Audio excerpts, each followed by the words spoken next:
Hi, I'm Daniel Zwerdling. Hi, I'm David Shipler. Two reporters start now.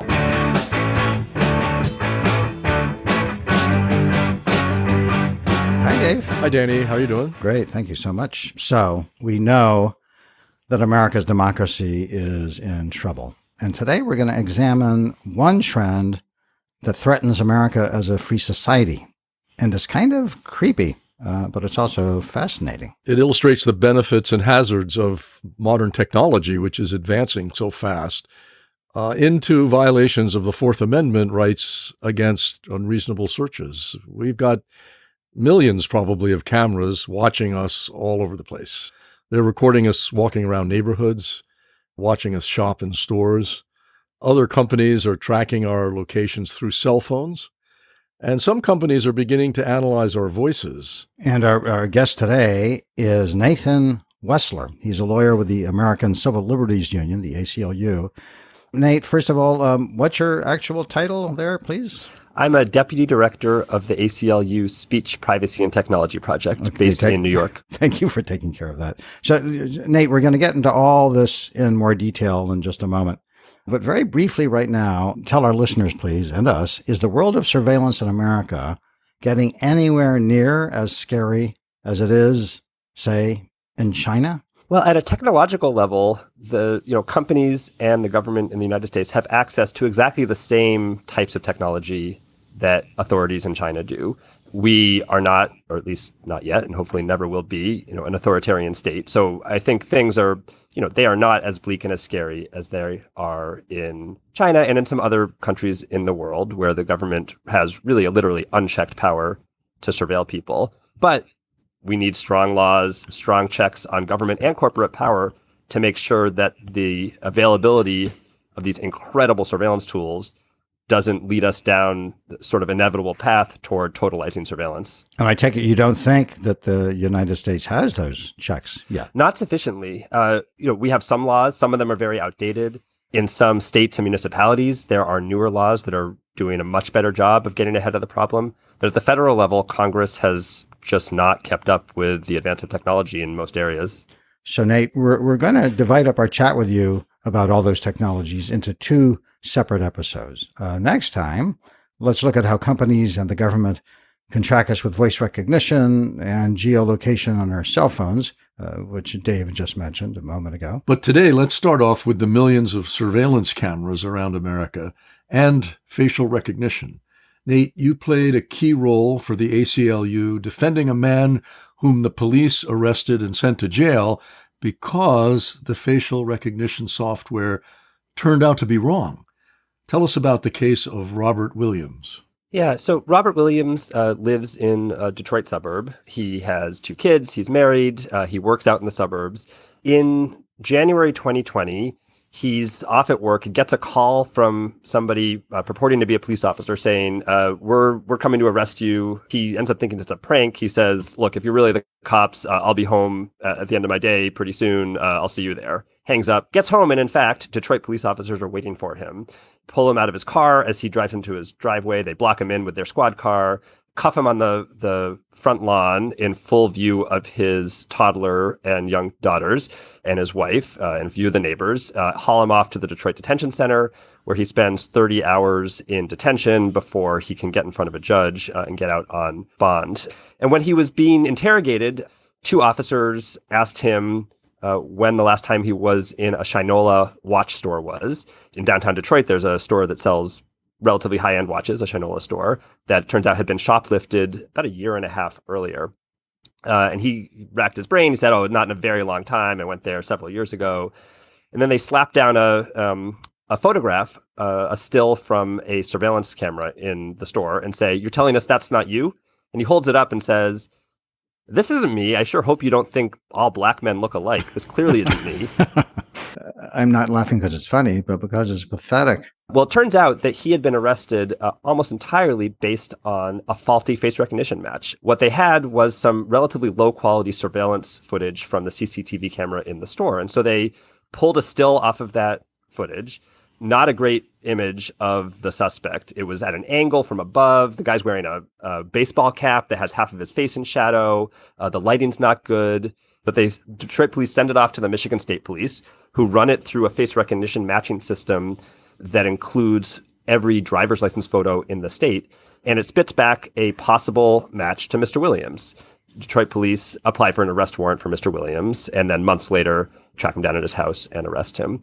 If they'd done any investigative work whatsoever in a real way, they would have discovered that on the day of this shoplifting incident, he was driving home from work miles outside of the Detroit city limits, and in fact was recording a social media video of himself singing along to one of his favorite songs on the radio. But this episode, it really turned his life upside down. He had to retain an attorney to fight the criminal charges. He had neighbors. He's a black man living in a largely white suburban neighborhood, neighbors who'd seen him arrested on his front yard. His daughters were really traumatized by seeing their dad being hauled off in a police car in the middle of the day. It was really a bad experience for him and his family, but it also exemplifies one of the terrible flaws and dangers of this face recognition technology, which is that it's not perfect, right? It's machine learning technology that makes probabilistic guesses, but it's particularly flawed when used on darker skinned people, black people and other people of color. Yeah, there was a federal study by the National Institute of Standards and Technology in 2019 that showed that the false rate for blacks and Asians were 10 to 100 times more than for whites. And it's also bad at identifying women and the elderly. So that's right. And younger people. And younger people, yeah. But Nate, and let me jump in. Is that because the software engineers who've designed this computer system that is supposed to recognize faces, is that because they didn't do a very good job, or is there something inherent in faces and in two dimensions that can't be translated into, hey, that's Dave Shipler and that's Nate Wessler? It's a little of both. One of the problems with this technology is that, at least for the first generations of this technology, the training data sets of faces that were fed into it so it could learn how to identify faces were very disproportionately white and male. And if you have this system learning on predominantly male white faces, then it's going to get pretty good at matching male white faces, but predictably very bad at matching black faces, brown faces, female faces. So that's part of the problem. But there also are limitations based on the color contrast settings of modern digital cameras, which tend to be optimized for lighter skinned faces and mean that when these systems are processing darker skinned people's faces, they just often have a lot harder time picking out enough features to make a good match.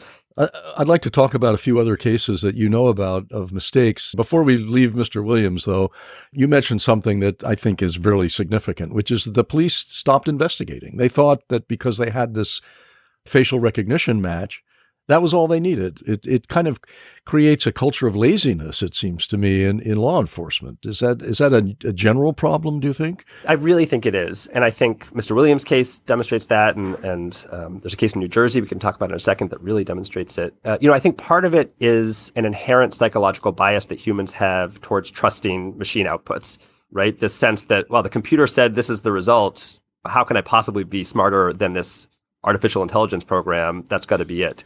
Which brings us to the case you just referred to in New Jersey, the case of Nijir Parks. Tell us what happened to him. Yeah, what had happened is that police had been called by this hotel, said there's some guy in our lobby pocketing some snacks. Can you please come over and stop him? So police showed up. The guy said, "Oh yeah, I'm sorry, I'll return these. Here's my license." Hands them a Tennessee driver's license, fraudulent license of some kind. The guy flees and, speeding away, nearly clips a police officer, has to jump out of the way. What they have is this fake driver's license with a photo on it. They send basically a photo of that license to a regional face recognition system in New Jersey, who runs it through and comes back with a purported match to a photo of this man, Nijir Parks, who lives 30 miles away in a different town.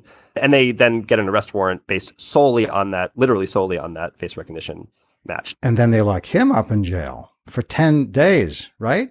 Until everybody discovers, oops, at the very moment that the real criminal was actually committing the crimes, Parks was 30 miles away making a financial transaction, which he could prove. But he had to spend thousands of dollars hiring a lawyer to prove it. His life really was turned upside down. And then that case, I mean, it incredibly shoddy police work. They had DNA samples, they had fingerprints, they had clothing of the suspect. They had lots they could have gone on, but instead, as soon as they got that face recognition match, They said, "Oh, game's up. We got our guy," and they went and arrested him. Let's follow up on this point because, there's something called the Confrontation Clause in the Constitution, which gives every accused the right to confront his accuser or a witness against him. And under case law, Brady versus Maryland, you can challenge the credibility of a live human witness.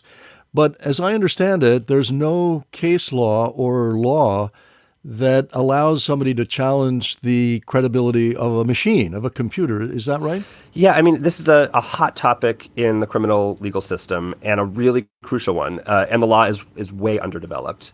We filed a brief in a case in the Florida Supreme Court a couple of years ago that raised exactly this issue. A man named Willie Lynch had been arrested by police for a very small dollar drug buy. And as I understand it, the police were undercover.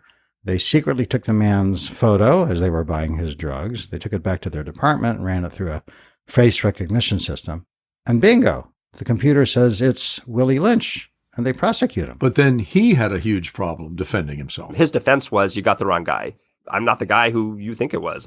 When he was trying to defend himself before trial and at trial, he and his defense attorney asked for a whole bunch of records that they needed to be able to try to test the accuracy of this system. Things like the printout of all of the possible matches that the system spits out. So these systems are designed to they're probabilistic, and they spit out a set of possible candidates of matches with some kind of likelihood score associated with that. And then a human has to look at it and say, actually, I think the third one looks more like a match, or the fifth one, or the seventh one. He wanted the list of all those possible matches, but they wouldn't give it to him. He wanted the likelihood scores associated with each of those matches. Couldn't get that. He should have been able to get audit testing results that gave information about how accurate the system was overall and how accurate it was used on Black people. This Mr. Lynch is Black. Information about the algorithm itself, how it was trained. All that is essential to vindicating someone's confrontation clause rights to test the accuracy of the system. And also then to call in a representative of the company that made it, a representative of the police department that operated it, and ask them how the process goes and what about it actually makes it reliable. Without that, we live in a real risk of being arrested, prosecuted, and convicted based on the say-so of a computer whose decision-making we can't question. Before we go on, I want to take one step back. Give us a sense of, briefly, please, of what this system looks like across the country. So there are, hundreds of thousands of cameras, millions of cameras? Do the cameras have the facial recognition software built in them? Do you have to take the pictures back to your office to run it through another computer? And who operates these cameras? So there are a couple different ways that face recognition technology in police hands can operate. The way it's predominantly being used today is that police take a photo that they have of a suspect in an investigation, maybe a photo they took themselves, maybe a photo they pull off of a surveillance camera operated by a store or operated by the police themselves on the street. They take a still from that and they run it through a system that is trying to match against photos of people's driver's licenses, mugshot photos, or some other set of photos. Now, the technology also exists, and we know of some cities across the country that have bought this technology, although not turned it on in a pervasive way, to link up face recognition technology with a network of surveillance cameras. In Chicago, where there are surveillance cameras throughout the downtown, the city bought this, although as far as we know, they haven't turned it on. Detroit bought it. Detroit has a program called Project Greenlight, where they have incentivized a whole bunch of private businesses across the city to install surveillance cameras that give a live feed into police headquarters. And Detroit bought a face recognition system that could run on that live feed all the time and attempt to identify everybody or anybody who was walking by. Cities across the country have invested heavily in video surveillance systems. So the technology is there at a flip of a switch to integrate face recognition technology to it. Now, so far, we've seen tests of that in places like Orlando and Los Angeles. As far as we know, we haven't seen pervasive citywide face recognition in that way. The moment we do, the ACLU is prepared to go straight to court to sue under the Fourth Amendment, because we think that would be the true nightmare disaster scenario for privacy in the society, the ability of police to track any of us or all of us all the time, know exactly who we are, where we're going, who we're meeting with. Because you're saying in real time, the software built into these camera systems would say that at this moment at 11:12 a.m., a guy named David Shipler, or so the computer thinks, is walking down the street at this exact location. That's exactly right. And then to be able to knit together all the video feeds from cameras. So, you see David Shipler is walking down this block, but he's gone into a pharmacy. He's out. That looks like a psychologist's office. Oh, he's out. Whose house is that? It's noon on a Tuesday. That's not his house. Who knows what the picture of someone's life is that could be painted by this. It's really quite chilling. And besides police, who uses facial recognition? I mean, didn't the immigration authorities, haven't they used it a lot? Homeland Security? Yeah, absolutely. We know that Immigration and Customs Enforcement and Customs and Border Protection use face recognition. We are seeing it being deployed in airports, both in the kind of immigration entry context, right, to help with checking passport photos, but also seeing airlines putting it in as part of the boarding process. Every increment by which they can speed up the boarding process makes their flights more profitable. But of course, once you have face recognition cameras there, the infrastructure is there for law enforcement authorities to check every one of those photos to see if, they're a suspect in some crime anywhere in the country. So do we really want everybody who has some minor shoplifting charge in California to get pulled off of their attempt to board a flight in New York to go visit family? I don't think so. It's worth a brief mention of the origins of the Fourth Amendment. How did that come about? What were the problems that the founders, the framers, were trying to address? And before you answer that, Nate, Dave, I know you have a copy of the Constitution and the Bill of Rights right next to you. Could you read that part of the Fourth Amendment? I do, actually. And to our listeners, this is not a prop. Dave actually keeps this on his desk. Yes, here it is. Sort of like we all have a lamp on our desk. Dave has the Constitution. It's a great document. So the Fourth Amendment reads, "The right of the people to be secure in their persons, houses, papers, and effects against unreasonable searches and seizures shall not be violated, and no warrants shall issue but upon probable cause, supported by oath or affirmation, and particularly describing the place to be searched and the persons or things to be seized." How did that come about?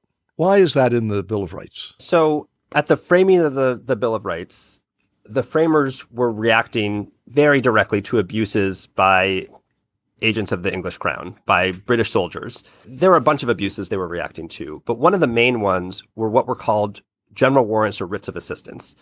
So these were pieces of paper issued by some British authority that purported to be search warrants, but that authorized British officers, British agents, to search anywhere they wanted for evidence of a crime. Many of these were sedition investigations, right? So they knew that somebody was printing pamphlets against the king, and they wanted to figure out where that printing press was. And so they would take these writs of assistance or these general warrants and search through every house in a neighborhood looking for the person they wanted for the speech crime. Bashing down the doors of every house, as you just... Yeah, bashing down the door, rifling through chests of drawers, right? These were, the pre-digital world, obviously. So these were very tangible searches, really rifling through people's things. And the framers of the Fourth Amendment had those abuses in very recent memory, and so drafted this protection that requires police, when they are searching our private areas or our persons or our papers, when the authorities are searching those, they are required to get a warrant based on probable cause, a warrant that particularly describes the thing to be seized or the place to be searched. And that warrant requirement is supposed to eliminate the possibility for these general overbroad searches where police just go knocking around wherever they have a hunch that they might look in search of evidence or people. One thing I like about the Fourth Amendment wording is the word secure, which is in there. Because often people think that there's a trade-off, kind of a zero-sum game between liberty and security. But here in this Fourth Amendment, it talks about the right of the people to be secure. And it's a security against government, against overreaching by government. I think that's a principle we have to keep remembering as we're talking about these issues. We are talking with Nathan Wessler of the American Civil Liberties Union, the ACLU, who specializes in privacy issues. Now, there's been some pushback on some of this. Just to tie up a couple of loose ends on Mr. Parks and Mr. Williams, they both filed lawsuits. Is that right? And those lawsuits are pending. The ACLU represents Mr. Williams in Michigan. We're in the middle of discovery now in federal court. Mr. Parks has a private attorney in New Jersey who also filed a suit in federal court. There's a third case also in Michigan, a man named Michael Oliver who was falsely arrested based on a bad face recognition match. He also is sued and is in the middle of discovery. So these cases take at least several years to resolve. It's a little shocking that police have not offered to settle in any serious way with any of these men, since the error is so obvious. But in the absence of that, we'll press on with these lawsuits and hopefully get some redress for our client. Again, lazy police work. It might be worth stating the obvious that if they get the wrong guy, the right guy is out there still doing crime, probably, right? Some localities have decided not to use facial recognition. Isn't that right? San Francisco, Oakland, California. Where has it been banned and where is it being used, roughly? Yeah, that's right. There are now a couple dozen jurisdictions at the state, county, and local level that have, through a democratic process, decided to ban government or law enforcement use of face recognition technology. And it ranges from, the big cities in the Bay Area to Boston and Springfield, Massachusetts, Minneapolis, Jackson, Mississippi, Teaneck, New Jersey. It's big cities, it's small towns, the entire state of Vermont. And this is really a recognition of what we see as the twin dangers of face recognition technology. It's dangerous when it works, and it's dangerous when it doesn't, right? When it fails disproportionately on people of color, but also the potential for a kind of pervasive surveillance mechanism in the hands of the state are such that we think this is a uniquely dangerous surveillance technology. And city councils and state legislatures across the country have agreed and just decided we're going to take this tool out of police hands. It is too ripe for abuse. How about the FBI? Does the FBI use it? Did they use it, for example, to identify perpetrators of the January 6th invasion of the Capitol? Yeah, the FBI does use it, and we know face recognition technology was used in that investigation. The FBI, among other things, has access to many states' driver's license databases, so a huge compendium of hundreds of millions of photos of Americans, and uses it in all manner of investigations. We think there should be a federal moratorium. That hasn't passed, although it has been introduced in the last couple of Congresses. But there's not even a warrant requirement, not even a set of requirements around accuracy standards. There's really nothing at all at the federal level constraining how the FBI uses this technology. That's where I have trouble with all of this, because when you mentioned, for example, they used facial recognition to arrest some of the people who invaded the Capitol. They say, hey, great, I want to see them prosecuted and I want them to go to prison for many, many years. And police will tell you that facial recognition has also helped them catch, murderers in some places around the country. So I'm all for having standards so that, we know that the facial recognition systems are operating and being used by the police wisely or, prudently, whatever the word is. But do we really want to get rid of them? Because it's, just another tool to help us protect ourselves, isn't it? Yeah, and taking Danny's question, to the next logical step, what if the technology advances to the point where it is accurate almost all the time? I mean, what if it gets so good that it's reliable? Then what? Don't we want it? Well, I mean, that's the fundamental question, of course. And I say no. I say we don't want it because the potential for abuse, the potential for abuse of a perfectly functioning face recognition technology is in some ways more terrifying than the potential for abuse of a glitchy face recognition technology. Interesting. It means that we are in a perpetual lineup in some ways, right? When I went to get my driver's license, I let them take a photo knowing that it would be used to identify me if I had to hand over that license, right? Knowing it's in some Department of Motor Vehicles database, sure. But I sure didn't expect that doing that would put me in a system where every single time police want to run a face recognition search, they are searching my photo, right? These systems are searching everybody every time you run through it. And because the technology has advanced to a place where it can be seamlessly interfaced with live video cameras, with historic video feeds, it just provides this unbelievable power to identify any of us or all of us some of the time or all the time. Now, there are jurisdictions in the country that have decided they don't think a ban is appropriate, but that very strict limitations are. The state of Maine is probably the furthest along in this regard. The legislature last year passed a quite strong set of restrictions that say that police can only use face recognition technology for certain types of serious felonies. that local police cannot run their own systems. Only the state police, using the state driver's license database with an approved system, can do it for local police, that it can only be done with probable cause. And there's a set of other standards to try to cut down on abuse. That is certainly better than the free-for-all that we see ourselves in now. But Nate, when you worry about a perpetual light-up, as you put it, talk to our listeners and to me, who sometimes thinks, but come on, okay, in theory, I don't like all this stuff, but, really, I haven't done anything wrong that I know of, so it's not going to really affect me or my loved ones. Talk to those people. You mean in a perfect situation, Danny, where it's accurate? Yes. Because we've already heard cases where, it's inaccurate. But if it were accurate, this is rather hypothetical, then what? Yeah, what would your answer be, Nate? Why do we worry about the perpetual lineup? You say you've done nothing wrong. And, most of us haven't committed homicides, but all of us have done something criminal. Lots of things criminal, right? Come on, I stole one big pen when I was 19 years old. Think of a system in a city that starts sending out tickets to every single person who jaywalks. Or pulls every driver over, because don't we all violate the traffic laws when we get behind the wheel? That's right. Dave, every person 3 miles over the speed limit. Right. Think about people at a protest, right? There is a tremendous problem in this country of issuance of bench warrants by courts for people who owe court fees and fines and haven't paid them. Now, of course, who's not paying those fines and fees? People who can't afford to. This was, for example, the core of the DOJ's investigation into the police in Ferguson, Missouri, a few years ago. So you end up with huge populations of poor people, mostly poor people of color, with bench warrants out for them. For crimes that aren't that serious. Right. I mean, they're effectively not crimes, right? It's, you had a traffic ticket, you didn't pay it. Right now, the fees have doubled, tripled, and now they say, okay, you are so in debt to the city that we are issuing this bench warrant to pull you in.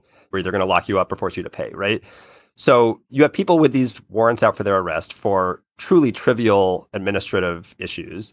Imagine police using a face recognition camera at a protest to identify people with outstanding warrants, pulling them out, arresting them. What could be more chilling to people's ability to go to a Black Lives Matter protest, a pro-abortion or anti-abortion protest than this kind of power? It so fundamentally changes the balance of power between people and the government in a way we've never experienced before. Sure, we know we might be identified. We know that, if police really are trying to find a person for a particular investigation, they have lots of ways to get there. But we've never expected the government to have the power to instantaneously pull up a record of who we are, where we've been, who we've spent time with at the push of a button. Well, Nate, I think you're parrying these questions and doubts really well.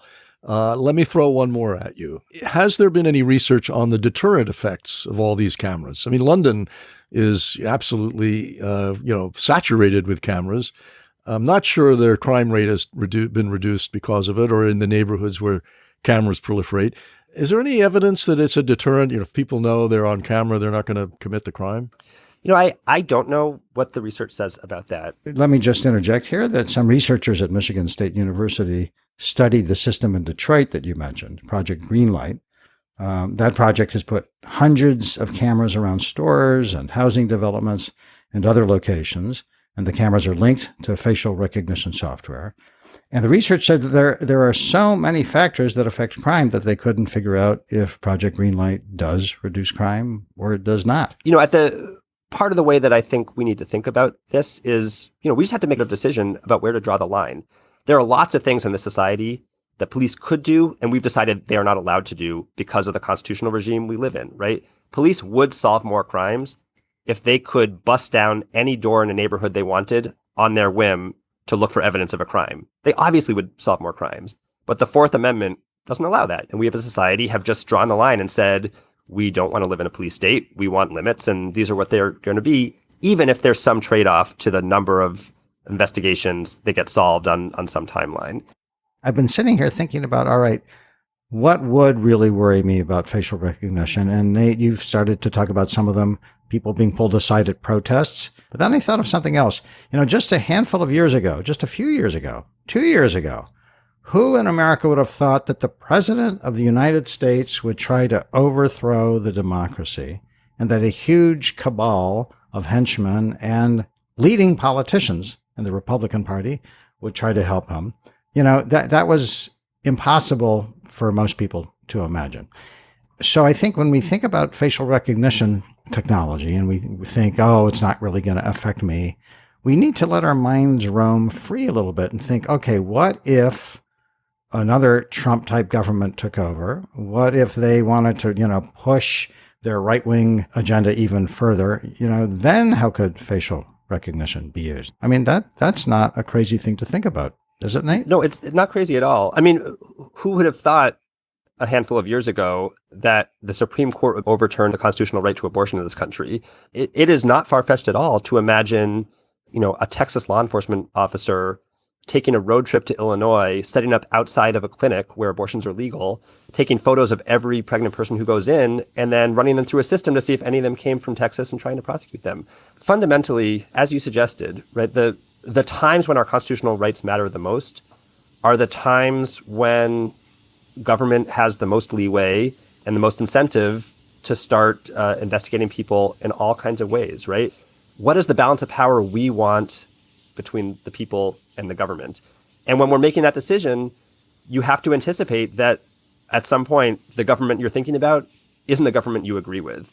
And even if you or I are totally confident that we are not at risk personally of coming under the thumb of some overzealous investigator, we know who is at greatest risk. Dissidents, communities of color, religious minorities, right? The least powerful members of our society are the ones who are always targeted first.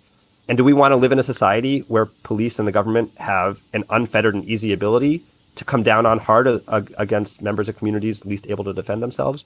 Or do we want structural impediments that slow down that process, that get a judge involved, and that maybe take some techniques off the table in order to preserve a free and open society that we have so relied on for centuries? That's an excellent point. I would add that there's an intimidation element, that people being aware of possible repercussions will hesitate to take action, either protest, maybe even go to vote if they've got something hanging over their heads, go to the polling place where there might be a camera. Who knows? In fact, there have been efforts by Republicans in some places to intimidate people exactly for that reason. So I spent 4 years in Moscow as a correspondent in the Soviet days. So I understand very well how internalized the inhibitions can become. It's already happening in the United States to an extent in terms of the free speech issue, I think. We've seen lots of reports of that. We've heard people talk about hesitating to express their views because of retribution, not by the government, but by peers or institutions and that sort of thing. Thank goodness for the ACLU, I have to say. In full disclosure, I contribute to the ACLU. So, I was just about to suggest that we wrap up our discussion today, except before we wrap it up, I think we need to touch on one other crucial aspect of facial recognition. It's not just government that's using facial recognition and sometimes causing problems. Corporations are using facial recognition too. And sometimes it has traumatized people around the country. So Nate, tell us please about the teenager in Detroit. Yeah, this is a 14-year-old black girl named Lamia Robinson who was dropped off by her mom at a roller skating rink in suburban Detroit, a rink she'd never been to before, to have a good time with some friends. She walks in, and the rink has a surveillance camera operating, hooked up to face recognition software, and the system alerts to employees that this girl, Ms. Robinson, is a match to a photo of somebody who had been in some kind of altercation previously at the rink, and they'd kicked out. And so they say, "Oh, you are barred from these premises," and they summarily kick her out on the curb. Her mom had dropped her off and driven away, right? So she's out on the curb with no family there, a kid, really quite rattled. And it quickly materializes that, of course, this is a completely incorrect match. This isn't the only case we know of a corporation using face recognition technology, sometimes pervasively, and then taking action against just normal people. Reuters a couple of years ago did a really in-depth investigation about Rite Aid. Oh, the pharmacies? And they have, like many businesses, surveillance cameras all through the store to try to help with loss prevention. And they had hooked up face recognition software to a whole bunch of these cameras. And then we're running it against photos of people they suspected of shoplifting in the past. Reuters discovered a couple things. One, the stores in which Rite Aid was running this face recognition technology were overwhelmingly disproportionately in poorer and of color neighborhoods. And this is technology, as we have discussed, works much worse on darker skinned people, people of color. The Reuters investigators also, though, were able to find at least one person who was falsely identified as a shoplifter by this technology. This is a guy in LA, a guy named Tristan Jackson Stunkunas, who was approached by a security guard when he was just in an aisle in Rite Aid trying to get some stuff and go check out, who said, you are a shoplifter, you're barred from these premises. He eventually was able to clear it up and luckily wasn't arrested. But the potential for law enforcement involvement, the potential to be denied access to just normal commercial services, it's dangerous. It's a recipe for a lot of abuse. Just think about going into a restaurant, Dave, and having them come over and say, I'm sorry, but we know from the past that you've been a troublesome customer. You complain a lot about the steak is overcooked. That sounds more like me. About the drink not being right. I'm sorry, we're not going to serve you. And then we've seen private companies selling this in really chilling ways. The ACLU just settled a lawsuit against a company called Clearview AI, which was really, I think, had the most chilling business model of all the companies selling this technology. They have scraped off the internet billions of photos from people's social media pages, from local news outlets, from the who's who page of a company. And can I interject? All these apps that we use, like I have several apps now where it says, "Do you want us to use facial recognition so you don't have to log in every time?" And I say, "Okay." Oh, you do? Oh boy! After this interview, maybe you'll change your mind. I think I will. Right, Nate? Yeah, I mean, that face recognition technology is being deployed in lots of ways by the private sector. This company, Clearview AI, they amassed a humongous database of people's face prints without telling people, without getting their consent, pulling down photos off the internet and then extracting face prints from them using face recognition technology. And when they started out, they were selling access or giving access to the system to any company or person who asked for it effectively. It was used, at least on a trial basis, by companies from Kohl's, the department store, to Bank of America, to sports teams, private investigators. The New York Times did some great reporting on Clearview giving it to just wealthy individuals. There's this piece of this New York Times investigation that uncovered how this New York City billionaire, John Katsimatidis, he's a grocery store magnate, was sitting in a fancy restaurant, sees his daughter come into the restaurant with a date, didn't recognize the date. He'd gotten a copy of this Clearview face recognition program from the company, gives his phone to a waiter and says, "Can you please just quietly go snap a photo of that guy sitting with my daughter across the room?" Brings it back and instantaneously pulls up a set of photos from this guy's social media profiles and identifies him. That technology in the hands of a stalker, an abuser, or a profit-seeking corporation is just incredibly dangerous. We sued Clearview under an Illinois law that requires companies to get people's consent before collecting their biometric identifiers, including using face recognition technology. And we just settled a couple days ago, and we'll soon have a court injunction prohibiting Clearview from providing its service to private entities anywhere in the country. So as part of the settlement, Clearview AI agreed to this, to do this? That's right. What you That's wanted right. So them to do? they have now changed their business model and now sell their product to law enforcement agencies around the country. So they have not gone away, but they agreed as a settlement of this case to permanently ban themselves from providing access to this huge database to any private company or private individual in the country. But law enforcement can still get it. Is that it? Law enforcement can still get it, and we know of hundreds of law enforcement agencies that have used or are using it. Is this like whack-a-mole, Nate? You get a company that does this, you file suit, you get a settlement, but then some other company can materialize that will do it. I mean, what's the broader solution? I mean, besides individual lawsuits? We need strong, uniform federal law. In the context of biometrics, Illinois is really unique in the country in having a strong law that requires consent before a company does this and provides people with a private right of action. In other words, the right to go into court and sue if their rights have been violated and to collect damages, or in our case, to get an injunction to stop future abuses. The hope is that with strong laws, there actually is enough of a deterrent effect that companies start thinking twice before doing this. Would it be better if more states had those laws? Absolutely. And we're working in other state legislatures to pass them. And we hope Congress someday will catch up too. And Nate, next episode, you're going to return, right, to talk with us about some other technologies that should keep us up at night, at least a bit. Such as geolocation by cell phone and voice recognition as well. Sound good? Sounds good. Thanks, Nate. Thanks a lot. Yes, thanks very much. Thank you.